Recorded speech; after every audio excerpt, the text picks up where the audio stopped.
What's up, everyone? Welcome to the Power Play with CJ. This idea kind of floated in my head the other night while watching the Boston Bruins lose in Ottawa to the Senators, and that's the future of Erik Karlsson in Ottawa. Karlsson can be a free agent after the 2019 season, and as we know with hockey rumors, it's never too early to start speculating, especially because this is Ottawa we're talking about.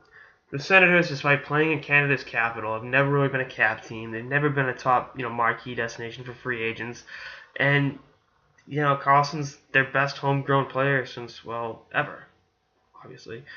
So this is where it gets intriguing. Ottawa's prospect pool is good, not great. I love Thomas Chabot. I love Colin White. Logan Brown can flat out play. Obviously, they traded Dahlin for whatever the fuck reason they did that. But if I'm the Senators organization, I'm looking around and saying, we need to give him a reason to stay. And look, I get it. People speculated Stamkos was going to leave. He stayed. Victor Hedman and Jamie Benn have already re-signed ahead of their free agency. John Tavares, despite the Islanders being a back alley abortion of a hockey team, will probably re-sign before he gets to free agency.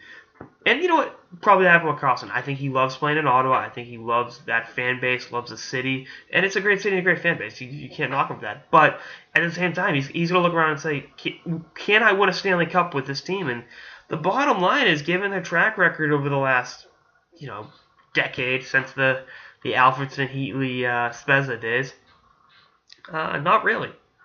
This has not been a, really, really, really successful franchise. And you look at since, I think they've won one playoff series since he won his Norris, or since he entered the league in 2009, 2010. So it's like, well, they're gonna pay him. They'll break the bank for him. And I think any team in hockey would. You'd be foolish not to. But at the same time, I'm sure winning, Charlie Sheen, is important to him. And again, they're in a playoff spot right now, but can anyone really see this Ottawa team going on a run and making the Eastern Conference Finals? I can't. And call me a hater, call me whatever you want, but I'm just being a realist with the direction of this team. So we'll see what happens in the next 24, 27 months, whatever it is.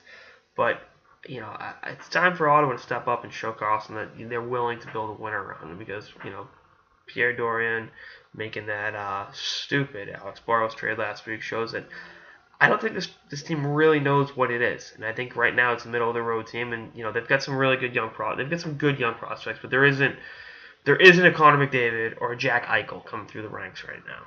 Their organizational depth. It's just not happening. There isn't that one guy that you can say, all right, he's going to be the franchise cornerstone that we pair with Karlsson. So we'll see what happens. But again, definitely a situation to keep an eye on. Anyway, that's all I got in this episode of the Power Play with CJ. Stay tuned for episodes throughout the season and beyond. Later, guys.